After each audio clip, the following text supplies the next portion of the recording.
Greetings everyone! Today I will be checking out Gabriel Iglesias visiting an Australian beach. I mean, he's an American, he's really famous nowadays. I think he has also his own show on Netflix.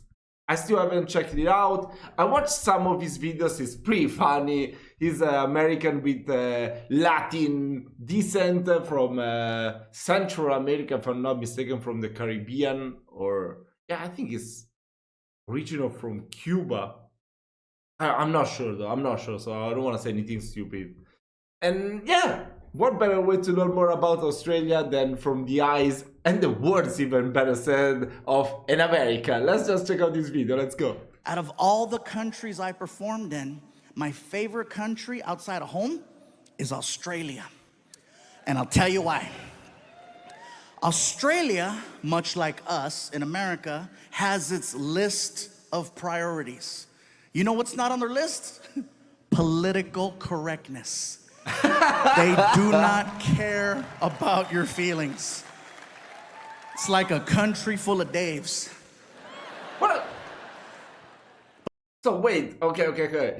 I know I should be focusing on learning stuff about Australia, but I didn't know this slang term for Americans, Dave. I know that Karen is the annoying woman that don't want anything done, wants everything political correct. But I didn't know the opposite of a Karen was a Dave. Wow.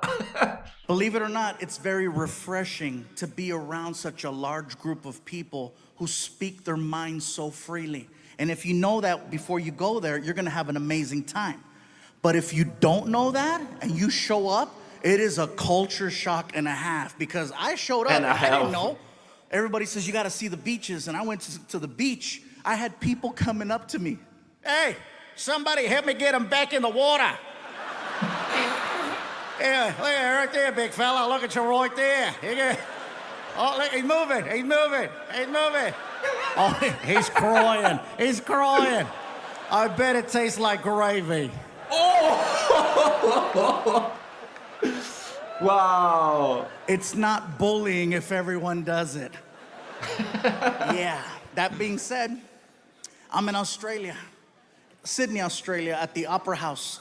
For me, it was one of the most iconic places I've ever got to perform in. It was bucket list, definitely. After the show, I wanted to go hang out with some Aussies and see what that was like. I'm hanging out at a pub. First things first, Australian people do not drink Foster's beer. That's an American thing. They don't drink that over there. I tried ordering one to fit in, didn't go over well.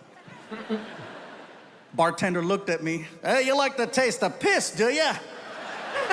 Okay, don't order that again. So I'm hanging out with these two Aussies, and we're drinking a rum. But I mean, who goes to a bar and then asks for a specific beer in a different country? When you go to a bar, you just say, bartender or whatever, give me a beer. That's it. You get the choice, yeah, give me that one. I mean, who goes there and just asks for a particular brand? That's crazy.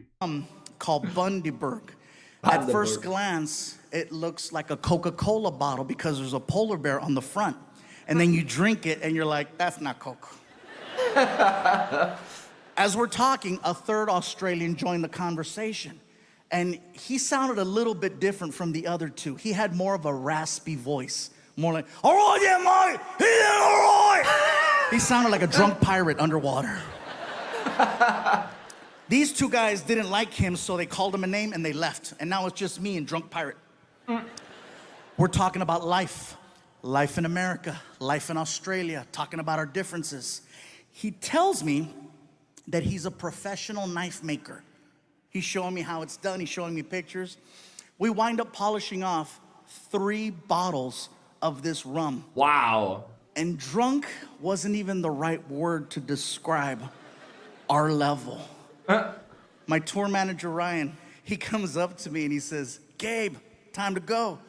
And I look at Ryan and I'm like, but Ryan, I just made a friend and he makes knives and they're pretty. My tour manager always knows how to talk to me no matter what condition I'm in. If I'm drunk, he knows better than to talk to me like I'm an adult. He talks to me like I'm 2. He looks at me and he says, hey, buddy. You hungry?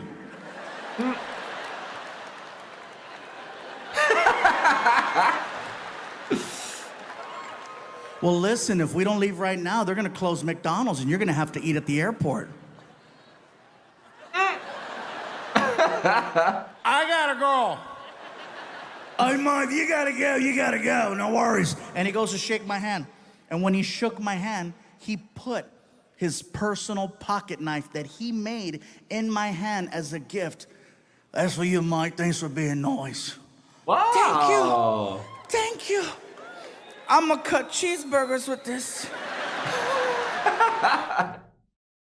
Wow, that was so cool. Let me know if that's actually how is it when you go to an Australian bar. I can imagine that happening pretty much everywhere in the world, but the kindness to be making something and give it to a stranger after they drink together, that's not something that you will encounter in many places. I mean, actually, that never happened to me, so that's kind of crazy. Wow. That was very beautiful. That was very beautiful.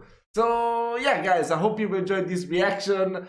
If you want me to check out maybe some comedian that is Australian or other stuff to learn more about Australia, please let me know down in the comments which video, and I'm gonna provide you a reaction video very soon. This is it for this video. I will see you in the next one.